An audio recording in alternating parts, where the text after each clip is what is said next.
It's a casual conversation with an American couple, and they're going to be talking about some different aspects of daily life. You know, what I think is interesting is how raw and unfiltered this video is. Yeah. It's not like a produced documentary or anything, so it really gives us a unique perspective. It does. It feels like we're just kind of like eavesdropping on their conversation. Yeah. And they jump right into it, talking about who they resemble most in their family. Right away. Yeah. Yeah. So Dan, jokes that he got his lean build from his mom's side of the family, unlike his dad's side, which is German. And, well, they enjoy their food. Let's just say that. But it goes beyond physical traits. He also sees his calm, patient personality as a reflection of his dad. That's interesting. I mean, it shows how genetics can impact not just our physical features, but also our temperaments. Which makes me wonder, though, is Dan's easygoing nature entirely inherited? Or is it maybe shaped by growing up with a dad who he describes as the most stress-free person I know? That's a good question. Nature versus nurture, always a complex topic. Yeah. Now, Vanessa, on the other hand, she has a harder time pinpointing who she resembles most. Yeah. She sees bits of her mom in her appearance, especially like those really expressive facial expressions. Right. She even jokes about getting comments on her animated face while living in Korea. It's funny, though, how self-aware she is. She recognizes that she's inherited not just physical traits, but also personality tendencies. Like, she sees her dad's rationality and humor in herself, but also her grandma's go, go, go energy, which she admits makes it hard to relax sometimes.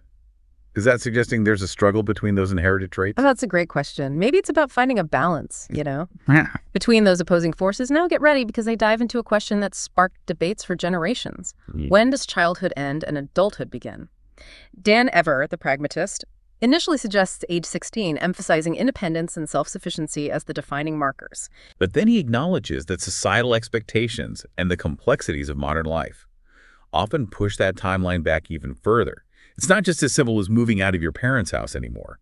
He even proposes that parenthood, with its inherent responsibilities, might be the true turning point for many. It's like there are different levels of adulthood. And Vanessa brings up an interesting counterpoint.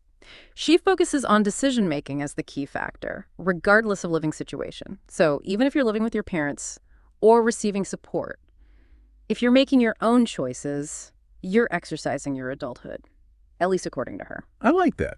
It's cool how they both kind of touch on the gray areas of this transition. They seem to agree that there's no one-size-fits-all answer.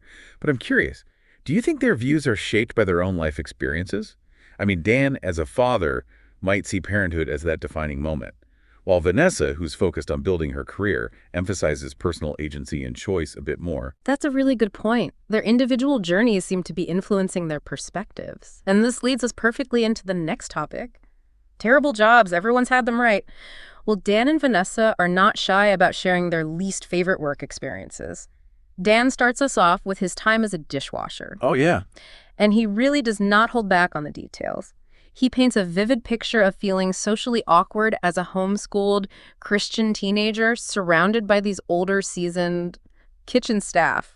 Yeah, I can imagine that. He talks about being teased for his pace, cutting his finger on broken glass, even getting paid under the table. It's just like, it sounds like a classic example of those first jobs that teach you more about what you don't want to do than anything else. Almost a rite of passage. Yeah, it is. To have those jobs. Yeah. And make you question everything. Yeah. Oh, but Dan's second worst job wasn't much better. Remember those photographers that snap your picture before a cheesy tourist attraction? That was Dan's gig. Oh, no. And he calls it a terrible ripoff and admits that he got fired because a customer stole a photo. Oh, wow. So is Dan attracted to these kind of chaotic jobs, or is he just unlucky?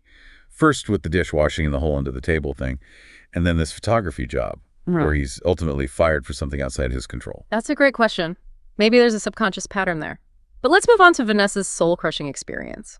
Picture this, making scripted phone calls all day about printer training sessions. It's almost comical how the company tried to inject fun with game show competitions and dress-up days, which just kind of shows how mind-numbingly boring the work must have been. It does. Yeah. Like, no matter how much you try to liven things up, some jobs just can't escape their fundamental nature. This makes me wonder, what was your worst job, listener? And what made it so terrible? Think about it for a second. While we move on to a more pleasant topic.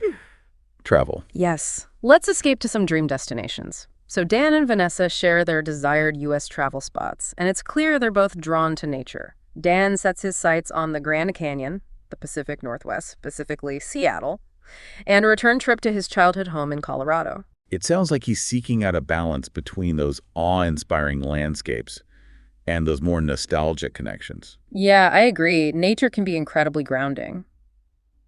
Vanessa, on the other hand, she chooses the Northeast Yosemite National Park. In Hawaii, She's all about diverse experiences. she is. The rugged coastlines and forests of the Northeast, the iconic beauty of Yosemite with its notoriously competitive camping spots, and then the unique volcanic landscapes and ocean activities of Hawaii. It's like she's drawn to those places that offer a sense of adventure and discovery. You know, it's funny. We're recording this in North Carolina, and neither of them mentioned us. Maybe they just haven't discovered the beauty of our state yet. Yeah. But this brings up a question for you, listener. Where would you travel within the U.S. if given the chance? Think about it for a moment while we dive into our next topic, cooking at home.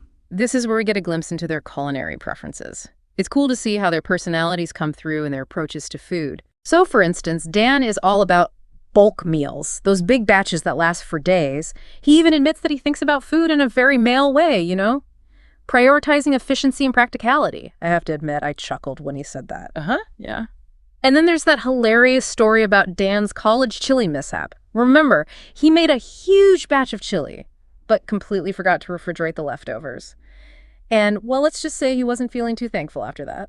You know, this chili story isn't just funny. Yeah. It reveals something about Dan. Like he prioritizes efficiency over maybe food safety. Right. It makes you wonder if this practical, sometimes to a fault mindset shows up in other areas of his life. Oh, that's a good point.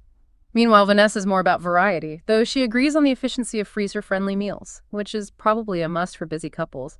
They also share a love of chili, which is interesting, considering their different approaches to cooking. Yeah, they even get into specifics.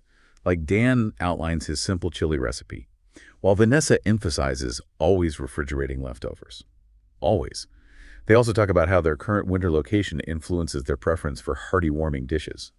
Vanessa's been experimenting with butternut squash soup and Italian vegetable soup, while Dan's been perfecting his salmon preparations. But what I find most interesting is their self-awareness as non-chefs, They're not trying to impress anyone with fancy techniques or elaborate recipes. They just want simple, tasty meals that fit their lifestyle. It's very relatable and reminds us that cooking at home doesn't have to be complicated to be enjoyable. Absolutely. Yeah. It's refreshing to hear them talk about food with such genuine enthusiasm and without any pretense. This makes me wonder, listener, what are your favorite home-cooked meals? Are they cultural specialties, family recipes, or maybe just personal comfort foods? Think about what those dishes say about you and your approach to cooking. And now, get ready to indulge in some fantasy, because we're moving on to dream home features. Imagine having unlimited resources to build your ideal home. What 3 features would it absolutely have to have?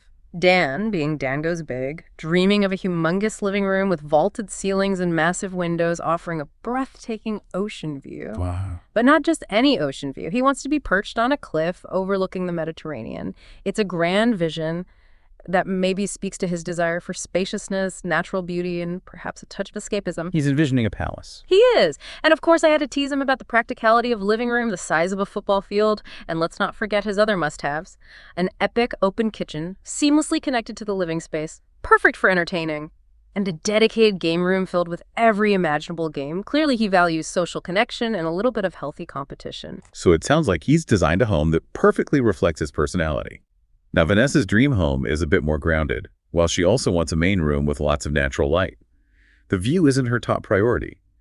Instead, she focuses on practicality and her passions, wanting a spacious studio for filming her English lessons and YouTube videos, and a roof deck perfect for stargazing. It's a beautiful blend of functionality and personal touches. Her dream home reflects her work, her hobbies, and her love for those simple pleasures of life. It makes you wonder, if their dream homes were combined, what would the final result look like?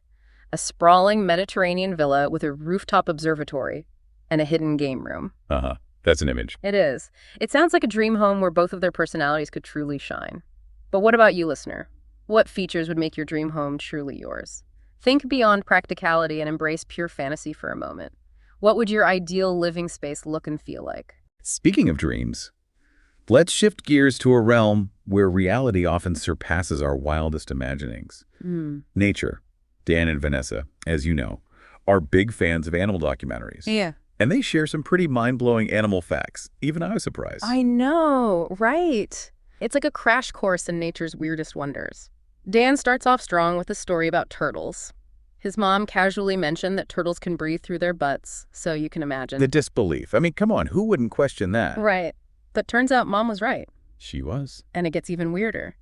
This method of breathing only happens during hibernation, when they're submerged in near-freezing water and can't use their lungs. So they basically absorb oxygen through their, well, you get the picture. It's such a bizarre but brilliant adaptation, a true testament to nature's creativity. Definitely challenges our assumptions about how animals function. And speaking of challenging assumptions, Dan brings up a fascinating point about albatrosses. We often use that term to represent a burden. But these birds are anything but, in fact, they have some incredible abilities. Right. Like having the longest wingspan of any bird, almost 12 feet. And they can stay aloft for thousands of miles, potentially flying for an entire day on a single flap with the right wind conditions. Talk about efficiency. It's incredible. The documentary they watched highlighted the challenges young albatrosses face when learning to fly, particularly the threat of sharks waiting to snatch those who fail to take flight. It's a harsh reality, but it also speaks to the resilience of these creatures. And then there are their mating habits. Yeah, the drama. They form these lifelong bonds, returning to the same nesting spot year after year. But here's the twist. They're not strictly monogamous. There's a bit of flirtation and, shall we say, extracurricular activities happening. I guess it makes sense when you only see your partner once a year. Nature's full of surprises. And Vanessa wraps up this animal fact extravaganza with a creature that packs a serious punch. Literally.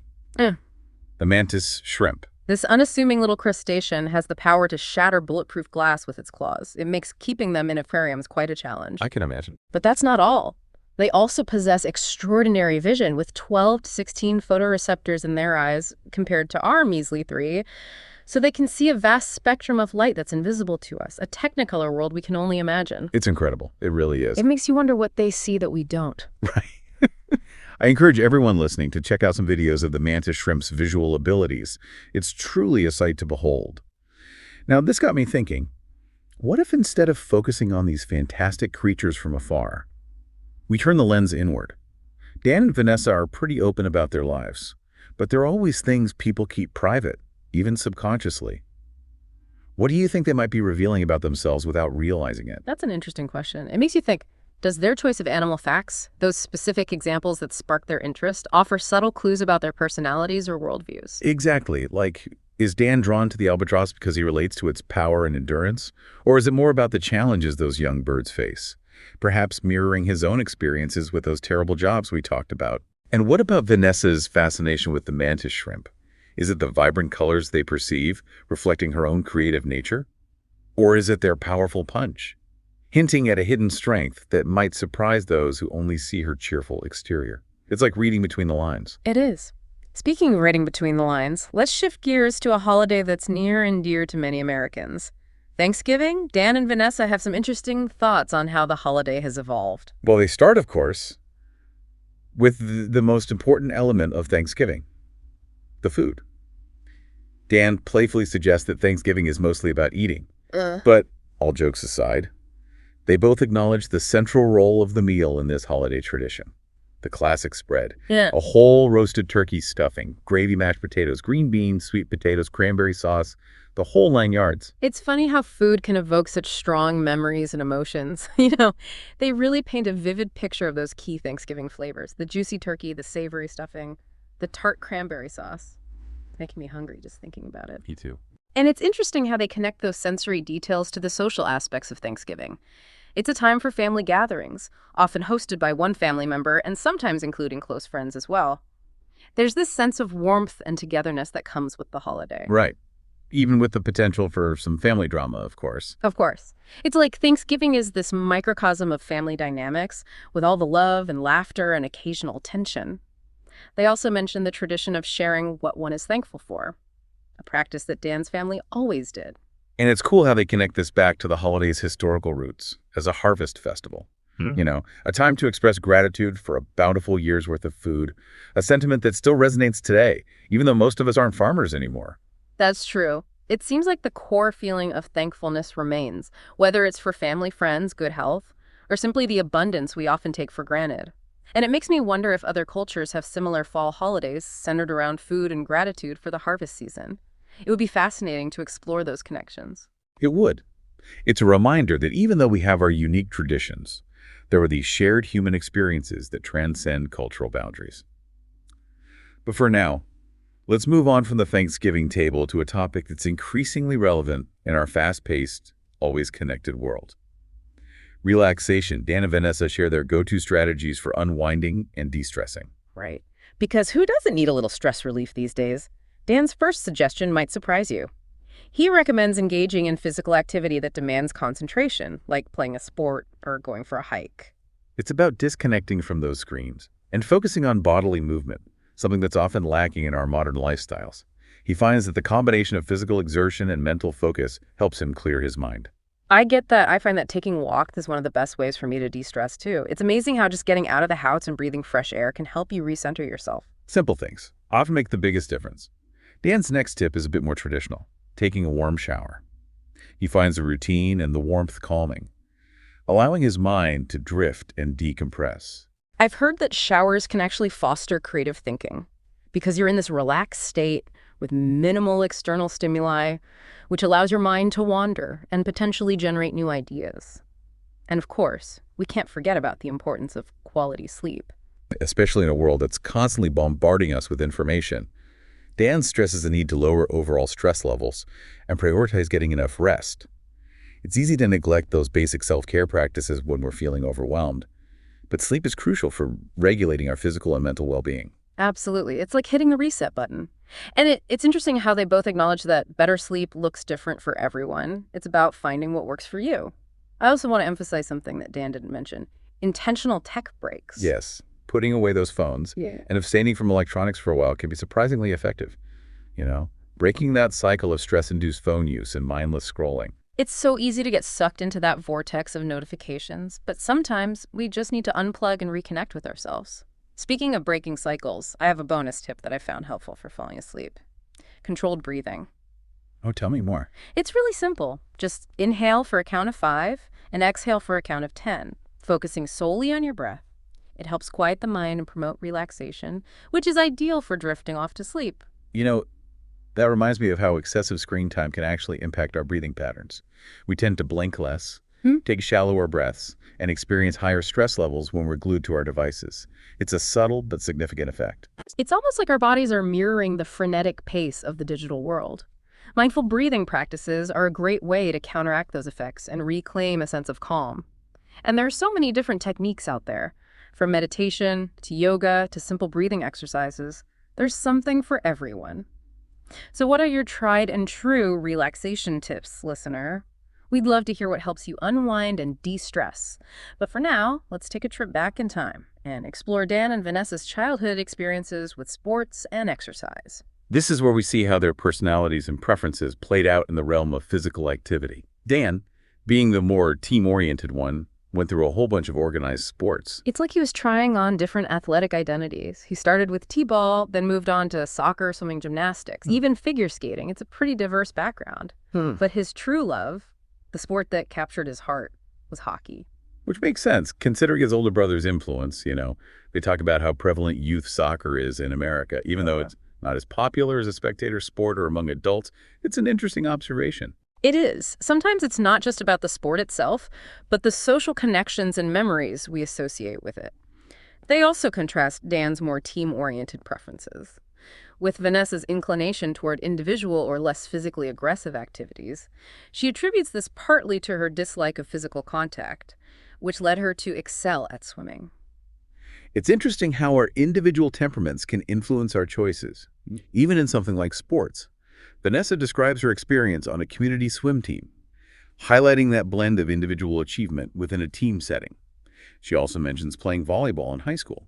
It sounds like she found a way to balance her preference for individual pursuits with the camaraderie and support of a team. Their stories remind us that there are so many ways to engage with sports and exercise, whether it's through organized teams, individual pursuits, or just playing with friends.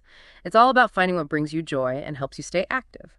So we're curious, what were your childhood experiences with sports and exercise, listener? What kind of activities did you gravitate towards? And what role did those experiences play in shaping your sense of self, your social connections, or even your approach to physical activity today? Yeah. It's fascinating to think about how those early experiences can have such a lasting impact. Absolutely.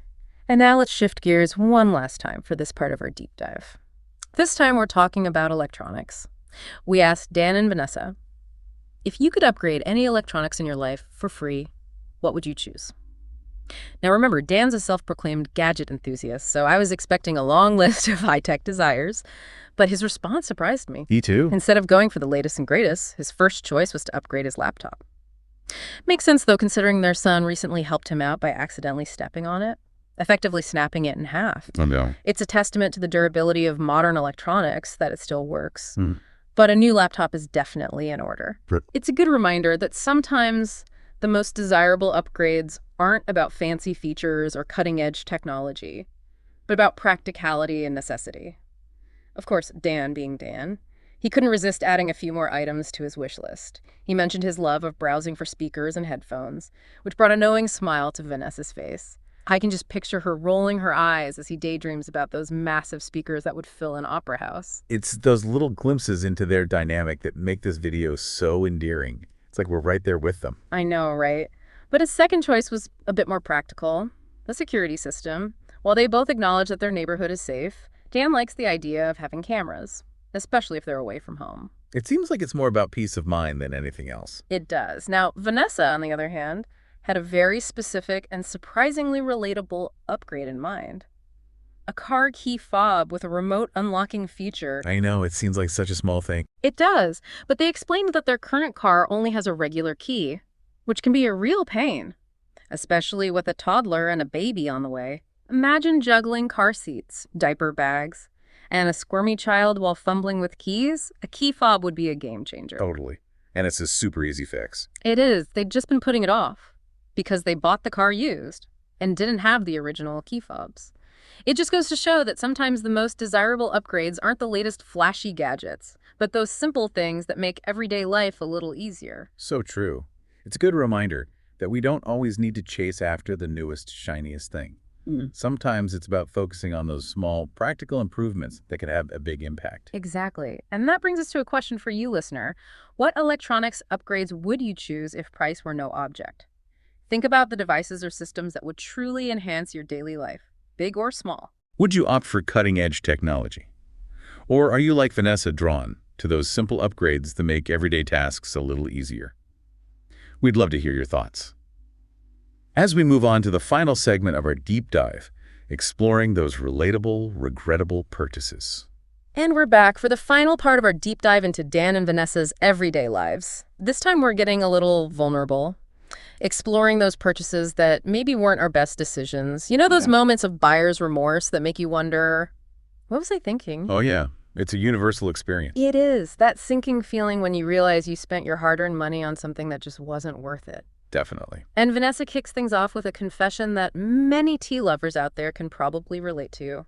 Buying tea at Starbucks. Oh no. It's not about the price tag, she says. It's the disappointment of paying a premium for essentially just a tea bag and hot water when she could easily make a tastier cup at home. Right. She even laments the lack of interesting tea options at a place that's known for its coffee. I get it. Sometimes you just want a better tea experience. You do. It makes you wonder, is this a deeper frustration with the lack of quality tea options in our coffee-obsessed world? Or is it more about the principle of the thing? You know, the feeling of being cheated out of a satisfying beverage. Maybe a bit of both. Could be a commentary on consumer culture in general, like how we're often enticed by fancy branding only to be let down by the reality. Right. Like we've been sold an illusion. But let's not dwell on disappointing beverages. Dan, on the other hand, has a more laid-back approach to spending. He admits he doesn't sweat the small stuff and rarely dwells on minor purchases, even if they weren't the best value. Interesting how their personalities come through even in their spending habits. It is. Makes me wonder if their contrasting approaches ever cause any conflict. Now that's a good question. It'd be interesting to see. But even Dan has his moments of buyer's remorse. He talks about a turtle museum they visited during a beach vacation. Oh, no. They turned out to be a major letdown. Despite the promising name and the price tag, the actual turtle viewing was limited. It's funny how those travel traps can get you. They do. You get all excited about an attraction, and then it falls flat. Exactly. But in this case, there was a silver lining. The museum was also a turtle rehabilitation center, so at least they felt like their money was going to a good cause. Oh, that's nice. It is, turning a negative into a positive. Then Dan shares a category of regrettable purchases that's all too familiar these days. T-shirts that looked great online but turned out to be ill-fitting or made of cheap material. Ah, yes. The risk we take when we can't physically examine the items. We've all been there. And finally, Vanessa confesses to a parenting pitfall, buying toys for her son that he just doesn't play with. Oh, I know that one. She gives the example of a bead maze that appealed to her own nostalgia, but failed to hold her son's attention. It's tough to predict what will truly engage a child. It really is. It's like, we should let the kids guide us sometimes. And that brings us to the end of our deep dive into the everyday lives of Dan and Vanessa. It's been a journey. It has. We've covered so much, from family dynamics and career challenges to travel dreams and culinary preferences, and even those regrettable purchases we all make. It's amazing what we can learn about people just by listening to them talk about their lives. It reminds us that even though we're all different, there are these universal themes that connect us. Exactly. We all navigate relationships. We experience the ups and downs of work and play. And yeah, we all make those purchases we later regret. It's all part of the human experience. It is full of laughter challenges and those little moments of self-discovery. And that brings us to our final thought for you, listener. If you were interviewed for this kind of video, what stories or facts would you share? What insights into your own life would you want to convey? Think about it. What would your everyday life reveal about who you are? Thank you for joining us on this deep dive. We hope you've enjoyed this glimpse into the lives of Dan and Vanessa, and we hope you've gained some insights into your own life along the way. Until next time, keep exploring, keep learning, and maybe try to avoid those regrettable purchases.